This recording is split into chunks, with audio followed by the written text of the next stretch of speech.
Iš Šventosios Evangelijos pagal Joną.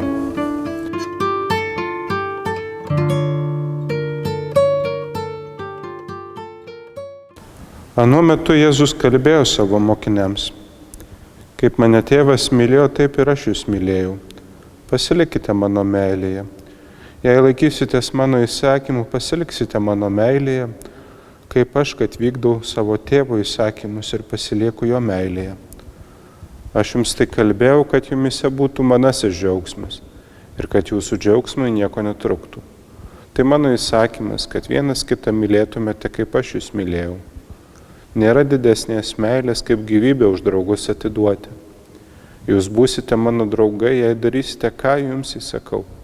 Jau nebevadinu jūsų tarnais, nes tarnas nežino, ką veikia jo šeimininkas. Jūs aš draugais vadinu, nes jums viską paskelbiau, ką buvau iš savo tėvo girdėjęs. Ne jūs mane įsirinkote, bet aš jūs įsirinkau ir paskyriau, kad eitumėte, duotumėte vaisių ir jūsų vaisiai išliktų. Kad ko tik prašytumėte tėvą mano vardu, jis visą jums duotų. Aš jums tai įsakau, vienam kitą mylėti. Girdėjote Viešpaties žodį. Būkit pasveikinti, brangus broliai ir seserys Kristuje. Iš tikrųjų labai yra džiugu dalinti su jumis gerąją naujieną.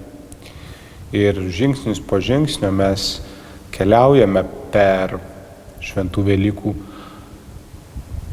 laiką, per šio laiko mistagogiją, tai yra Dievo pažinimą bei savęs pažinimą, kurį iš tikrųjų diktuoja bei parodo būtent Dievo žodžio skaitiniai, o ypač Evangelijos, kurias mes girdime sekmadieniais.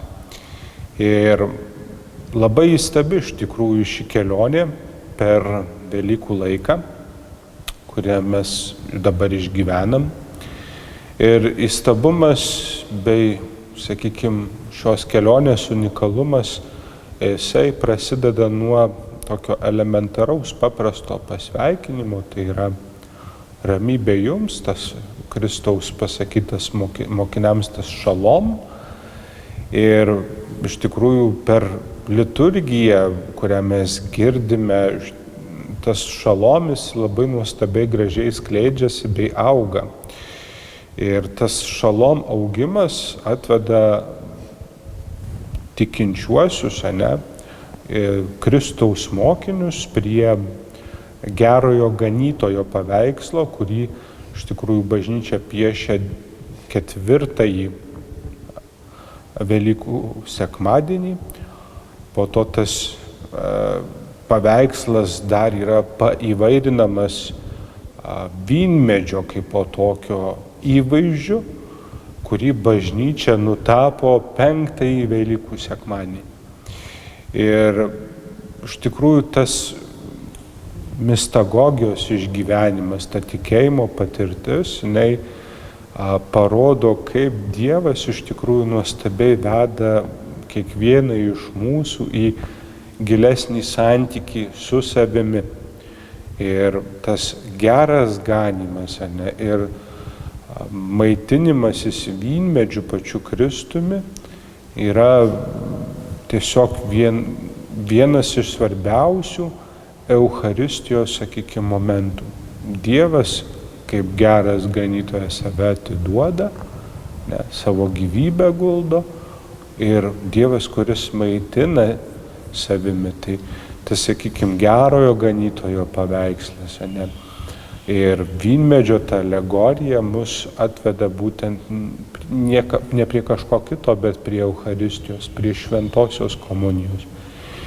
Ir būtent šį sekmadienį mes iš tikrųjų, ką mes galime pastebėti, tai kad taip, tai yra ėjimas dar į didesnę gelmę santykio su pačiu Dievu, bet iš tikrųjų jau mes čia galim pastebėti, kad Dievas atveda prie santykio su kitu žmogumi.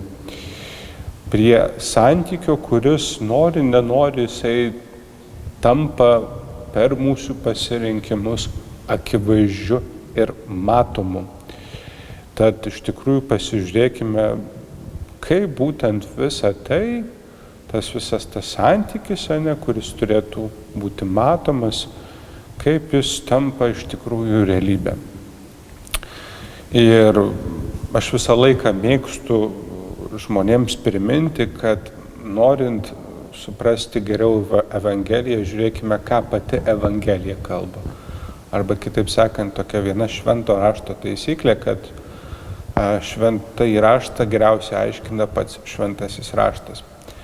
Ir jeigu mes pasižiūrėtume atidžiau, mes tikrai pastebėtume, kad labai įdomiai iš tikrųjų tas Dievo vedimas į tą santykio gelmę pasireiškia šiuo Velykų laiku. Ne? Ta kalba, kurią Jėzus sako mokiniams ir Evangelija, kurią mes girdėjome, jinai, aišku, nuskamba iš Jėzaus lūpų būtent paskutinės vakarienės menėje. Ir tai yra tas atsisveikinimo kalba, bet kas yra labai įdomu, kad toji kalba, kaip po tokia, jinai sužimba visai kitokiom spalvom liturgijoje Velykų laike. Ir kuo mes arčiau esame šeštinių, Kristaus dangun žengimo, tuo kalba jinai yra mums aktuali, tuo jinai darosi vis labiau aktualesnė. Ir bažnyčiai, kaip žmonių bendruomeniai, tas, sakykime, Jėzaus kalbos aktualumas, net tie paskutiniai, sakykime, įvaizdžiai, kad net tas gerasis ganytojas, vynmedis, tampa tam tikru atsispyrimo tašku, tampa tam tikromis gairėmis, kaip krikščionių bendruomeniai gyventi po būtent Velykų laiko. Ir atsakymas iš tikrųjų čia yra labai paprastas ir čia neišradinėkim dviračio, bet krikščionių bendruomenė kaip po tokia iš tikrųjų yra kviečiama nuolat grįžti prie Kristaus. Ir labai gražiai beje ateitininkų šūkis į tai atliepia, kad viską atnaujinti Kristuje. Ir būtent su tokiu kontekstu, su tam tikra gaire, tuo, sakykime, į vynmedžio įvaizdžių, gerojo ganytojo įvaizdžių mes jau galime iššokti iš šio sekmadienio būtent Evangelijos tą pasakojimą, tą Jėzaus kalbą. Ir Evangelijoje mes iš tikrųjų girdime vieną labai svarbų raktinį žodį, tai yra įstatymas. Ir pradėkim nuo to, kad įstatymas kaip po toksai, jisai yra tas pats kaip ir įsakymas. Ir Jėzus būtent paskutinės vakarienės metu tiek mokiniams, tiek, sakykime, mums kaip bažnyčiai palieka būtent tą meilės įstatymą, tą visą ko pagrindą. Ir pirmiausia, kalbėdami apie įstatymą, mes iš tikrųjų turim žinoti, kas tai yra per dalykas, su kuo tai yra valgoma. Ir įstatymas, kaip apibrėžia žodynai, tai yra tam tikras teisės aktas, politinis aktas, kuris apibrėžia vienokią ar kitokią normą. Ir būtent visą tai daro Seimas arba pati visuomenė referendumo metu. Ir tą politinį teisės aktą pirmiausiai išpildo ne kas kita, bet vyriausybė. Tad būtent toks yra demokratinis kaip po principas. Ir čia Evangelija iš tikrųjų tokiam, sakykime, socialiniai tokioj terpiai, jinai turi ką pasakyti. Įstatymas kaip po toks, jisai iš tikrųjų savo esme žmogų taip liečia, jo normas, jo veikimą, bet įstatymas lieka sausas, nes žmogus tą gali padaryti ir padaro sausai. Atlieku įstatymą ir viskas. Bet Evangelijos naujumas, tas įsikūnijusio Dievo žodžio būtent naujumas yra tai, kad Evangelija, Dievo žodis įneša su kokia nuostata, aš turiu vykdyti įstatymą. Ir būtent ta evangelinė žinia, jinai yra perkopianti tuos, sakykime, teisės politikos aktus. Tai yra daugiau už tą socialumą. Ir Kristų sekančiam žmogui iš tikrųjų tai yra ta pirminė nuoroda, kad ką darau, ta visa elgesio norma, kurią vykdau, jinai negali būti atlikta sausai. Jinai turi būti daroma su tam tikra meile. Ir bažnyčios mokymas šitoje vietoje labai aiškiai sako, kad jeigu tam tikri, sakykime, teisiniai aktai yra prieš Evangelijos dvasią, tai tie teisiniai aktai patys į savęs tampa niekiniais. Ir to pasekoje mes Evangelijoje matome, kad būtent Dievo žodis, kuris išeina ta Dievo meilė, kuri prasimuša į mūsų socialumą, jinai savo šaknis būtent turi šiandienos Evangelijoje. Ir praeiti sekmadienį mus įvesdino į tą Dievo pažinimą. Ir tas Dievo pažinimas, jisai yra išlipantis iš asmens kaip po tokio būtent normos. Žmogus lieka asmeniu, bet jis neapsiriboja tik tai savo asmeninių santykių su Dievu.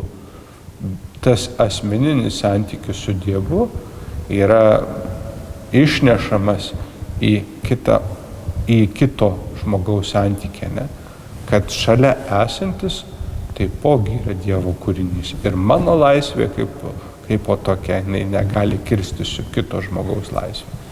Mano laisvė gerbė kito laisvę. Ir būtent šioji nuostata, tai yra to vynmedžio, gerojo ganytojo išplėtimas, tam tikras kaip ir paaiškinimas, kaip ir sakiau, kad šventąjį raštą geriausiai aiškina pats šventasis raštas. Tai būtent tas naujumas, ta meilės nuostata, su kuria įstatymas turi būti vykdomas. Ir būtent tai įneša tam tikrą įstatymo kaip po tokio gyvybingumą.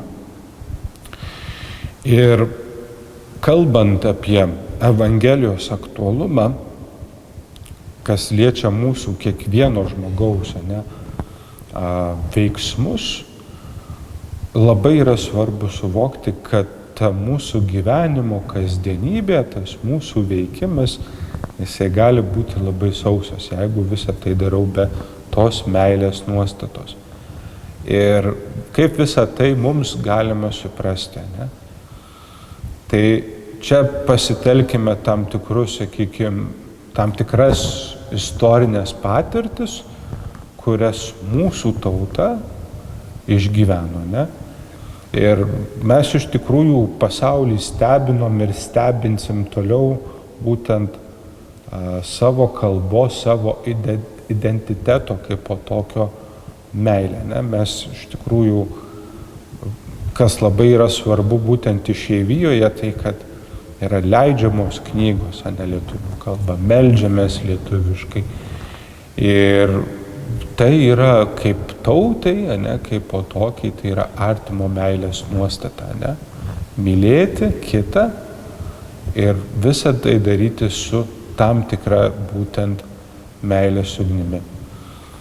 Ir čia, brangus broliai ir seserys Kristui, atrodo, už tokių paprastų socialinių veiksnių, kaip knygų rašymas ar lietuvybės bandymas įsaugoti, mylint kitą, už šios nuostatos slypi ne kažkas kitas, bet triasmenis Dievas, kuris veikia, būtent šventoji dvasia, ta meilės ugnis, kuri tą nuostatą mums kaip po tokią iš tikrųjų teikia. Ir šitoj vietoj, kas yra labai svarbu pažymėti, kad liturgijoje Mes išpažįstame savo asmenį santykį bendruomenėje ir būtent bendruomeniškai meldžiamės. Ne? Išėjus už šventoriaus tvoros, tas liturginis tęstinumas tęsiasi būtent per artimo meilės darbus. Tad Dievo palaiminto sekmadienio jums. Garbė Jėzui Kristui.